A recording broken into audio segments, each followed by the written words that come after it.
Salam cerdas, Ibu Bapak, saudara-saudara yang saya hormati. Sesi membaca berita dan komentar dari saya kali ini membacakan berita terkait MBG lagi. Nah, yang saya kutip adalah berita dari Kompas yang saya bacakan dan komentari. Judulnya BGN klaim anggaran MBG tidak bisa dikorupsi. Ada sistem yang tutup celah bancakan. Nah, ditayangkan tanggal 19 November jam 14.43. Ya, ini ada gambar dari si narasumbernya, narasumber yang menjadi berita ini, Deputi Bidang Sistem dan Tata Kelola Badan Gizi Nasional BGN, Tigor Pangaribuan di kantor Bappenas Jakarta Pusat tanggal 19 November 2025. Jadi deputi itu berarti selevel eselon 1 ya, dirjen kalau yang menteri, karena ini kepala BGN deputi namanya.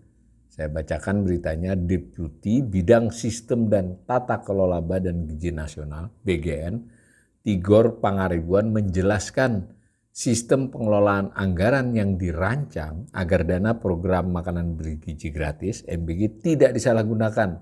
Menjawab kekhawatiran publik terkait peluang korupsi di MBG, Tigor menegaskan bahwa sistem pengelolaan anggaran BGN tidak memungkinkan terjadinya korupsi.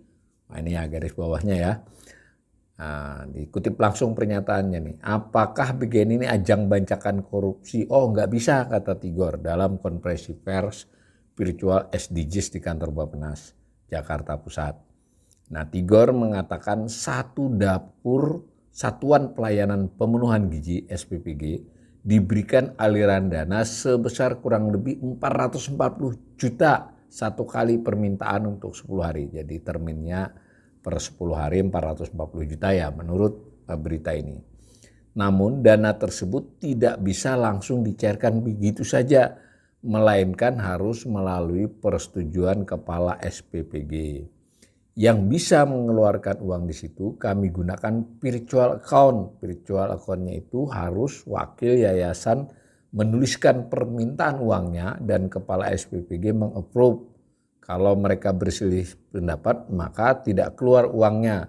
Jadi kami sudah buat sistem yang pencegah, tutur dia.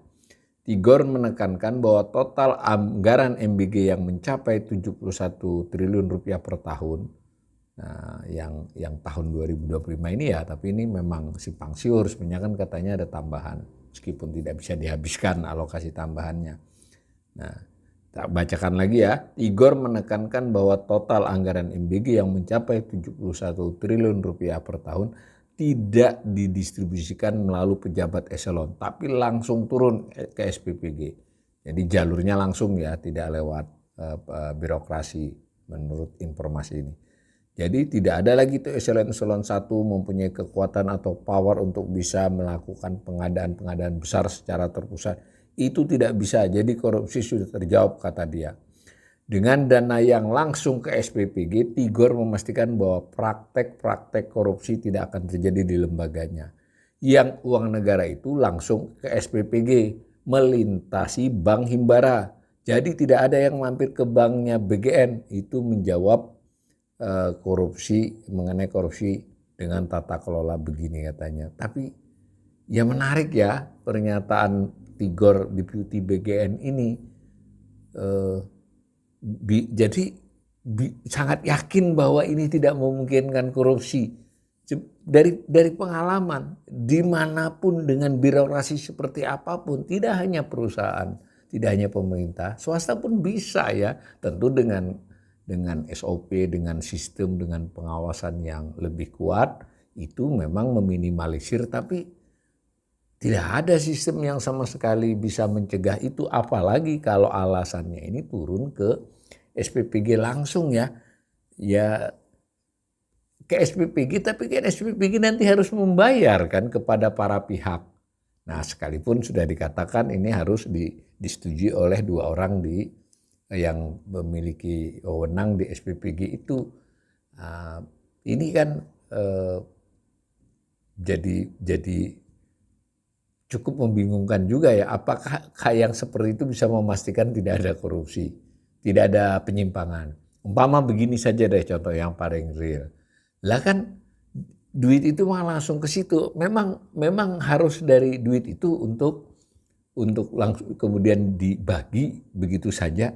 Kan bisa. Ini contoh saya ini hanya dari informasi ya rumor lah yang beredar. Misalnya SPPG persuasi tanda petik ya, harus membeli ini input ke pihak tertentu. Ya kan tidak soal kan? Ya dipersuasinya itu tentu dengan power tertentu. Nah bagaimana kan sistemnya nggak bisa mencegah itu dong. Kalau soal dia hanya langsung mengalir ke SPP itu kan harus cashnya. Tapi dia beli kemananya kan bisa ada tekanan. Tuh. Yang kedua, ketika si SPPG itu menerima persetujuan dan lain sebagainya, itu juga apakah tidak ada biaya-biaya lain yang harus dia keluarkan? Tidak bisa dideteksi oleh sistem ini. Tentu saya tidak ingin mengatakan setiap SPPG itu harus mengeluarkan biaya untuk memperoleh izin atau memperoleh kesempatan, itu tidak ingin saya katakan. Tapi kan maksud saya sistem ini kan tidak bisa mencegah itu karena tidak ada kaitan itu. Apalagi jika ternyata nanti beberapa jenis barang itu tetap saja tidak per SPPG kan. Maksudnya ini betul SPPG dikucuri duit lalu membayar, tapi kan pembeliannya itu untuk barang tertentu, bisa saja di wilayah tertentu yang beberapa SPPG atau mungkin bisa jadi kabupaten kota dan seterusnya lah. Yang jelas ini menambah penjelasan kepada masyarakat yang nanti bisa bertabrakan dengan apa yang dialami oleh mereka. Jadi tentu kita semua berharap tidak hanya MBG, seluruh pekerjaan pemerintah, proyek pemerintah, kebijakan dan proyek ya, kebijakan artinya entah itu membagi-bagi bansos atau kebijakan bantuan ke masyarakat tertentu atau proyek ya, kita semua berharap tidak ada kebocoran, tidak ada korupsi ya. Tapi faktanya dari berbagai temuan ya selalu saja ada, terlepas itu disebut oknum yang korupsi ya.